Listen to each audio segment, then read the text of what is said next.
Hello friends, welcome back to my channel. उम्मीद करती हूँ कि आप सभी अच्छे होंगे।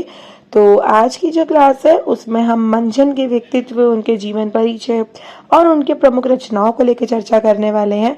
तो आइए बिना किसी देरी के आज की क्लास शुरू करते हैं। मंझन के अगर हम जीवन परिचय को लेकर चर्चा करें तो मंझन जो है वो मध्यकालीन हिंदी साहित्य के प्रसिद्ध सूफी कवि थे। उनका पूरा नाम मंझन राजगिरी माना जाता है। वे 16वीं शताब्दी के प्रमुख प्रेमाख्यान कवियों में गिने जाते हैं। प्रेमाख्यान कवियों का मतलब होता है जो कि प्रेम से, लौकिक प्रेम से ईश्वर प्राप्ति, ठीक है, मानते हैं कि ईश्वर को प्राप्त किया जा सकता है प्रेम के माध्यम से। ठीक है, तो जो मंझन है वो प्रमुख प्रेमाख्यान कवियों में गिने जाते हैं। मंझन का जन्म उत्तर भारत में हुआ माना जाता है, लेकिन उनके जन्म स्थान और जन्म वर्ष के संबंध में निश्चित प्रमाण उपलब्ध हमें नहीं है। अधिकांश जो विद्वान हैं उनके अनुसार उनका संबंध बिहार से था, इसलिए उन्हें मंझन राजगिरी कहा जाता है। बिहार में एक स्थान है राजगिर, इसलिए उन्हें मंझन राजगिरी कहा जाता है। वे सूफी संत परंपरा से प्रभावित थे।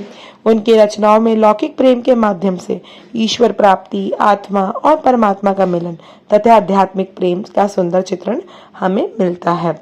ठीक है, तो वो एक सूफी संत परंपरा से प्रभावित थे और उनकी जो रचनाएं हैं उसमें लौकिक प्रेम के माध्यम से ईश्वर प्राप्ति, आध्यात्मिक प्रेम और आत्मा परमात्मा का मिलन हमें मिलता है। मंझन का व्यक्तित्व जो है वो अत्यंत सरल, आध्यात्मिक और उदार था। उनकी प्रमुख विशेषताओं की अगर हम बात करते हैं तो सूफी विचारधारा के समर्थक थे, प्रेम को ईश्वर तक पहुंचने का साधन मानते थे, धार्मिक सहिष्णुता के पक्षधर थे, हिंदू मुस्लिम संस्कृति का समन्वय, सरल एवं प्रभावशाली भाषा थी उनकी, मानवता और प्रेम के उपासक थे, आध्यात्मिक चिंतन से ओतप्रोत थे। मंझन की जो प्रमुख रचना है वो मधुमालती मानी जाती है और वो एक उपलब्ध भी मानी जाती है। ठीक है, उस रचना का जो रचना काल है वो 1545 ईस्वी माना जाता है। अवधी भाषा है, प्रेमाख्यानक काव्य रूप है।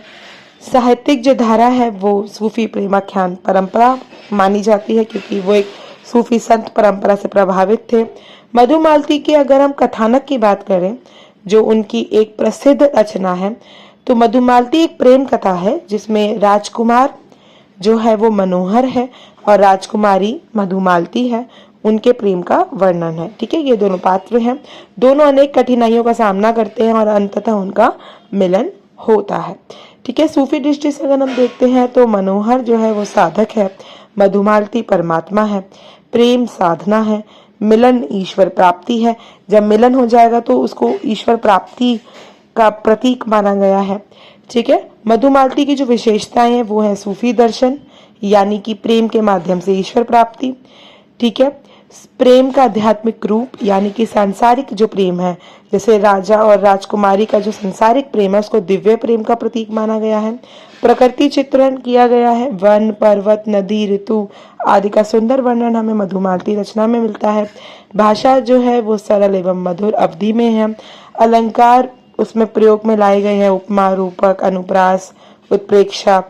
रचना में रस का भी प्रयोग किया गया है, जैसे कि श्रृंगार रस, करुण रस। मंझन की जो भाषा शैली रही है वो अवधी भाषा रही है। लोक भाषा का प्रयोग किया गया है, सरल एवं प्रवाहपूर्ण। अरबी फारसी शब्दों का प्रयोग किया गया है, भाव प्रधान शैली है, चित्रात्मक वर्णन है। मंझन का साहित्य में योगदान महत्वपूर्ण रहा है। सूफी प्रेमाख्यान परंपरा को समृद्ध किया उन्होंने प्रेम को आध्यात्मिक साधना का माध्यम बनाया, हिंदू मुस्लिम सांस्कृतिक समन्वय को बढ़ावा दिया, अवधी साहित्य को समृद्ध किया। प्रेमाख्यान एक तरह से कविता को, काव्य को नई ऊंचाई प्रदान की। मंझन से जुड़े जो महत्वपूर्ण तथ्य हैं वो ये है कि मंझन राजगिरी उनका पूरा नाम था। उनका जो काल है वो 16वीं शताब्दी माना जाता है। सूफी काव्य उनकी साहित्यिक धारा है, अवधी उनकी भाषा है, प्रसिद्ध रचना उनकी मधुमालती है। ये आपकी यूजीसी नेट जेआरएफ में भी पूछा जा सकता है। रचना काल 1545, काव्य रूप प्रेमाख्यान। ठीक है, मुख्य जो उनका विषय रहा है वो प्रेम और ईश्वर प्राप्ति का रहा है। ठीक है, लौकिक प्रेम के माध्यम से ईश्वर प्राप्ति, आध्यात्मिक प्रेम रहा है। ठीक है, परमात्मा आत्मा का मिलन रहा है। श्रृंगार एवं करुण रस उनका प्रमुख रहा है। सरल भावपूर्ण शैली उनकी रही है। ठीक है, तो ये चीज़ें उनके जीवन परिचय, उनके व्यक्तित्व और उनकी प्रमुख विशेषताएं उनकी रचनाओं से रिलेटेड है, जो जानकारी आपके पास होनी ही चाहिए। और अगली क्लास में हम मंझन की जो पंक्तियां हैं, जो दोहे हैं, उनकी सप्रसंग व्याख्या करेंगे, जो आपके पाठ्यक्रम में लगे हुए हैं। ठीक है, तो अगर आपको ये क्लास अच्छी लगी हो, महत्वपूर्ण लगी हो, कम समय में कम शब्दों में आपको ज़्यादा जानकारी प्राप्त हुई हो, तो ज़रूर आप सपोर्ट कीजिए, इस वीडियो को लाइक कीजिए और अपने फ्रेंड्स और क्लासमेट्स के साथ इसको ज़रूर शेयर कीजिए।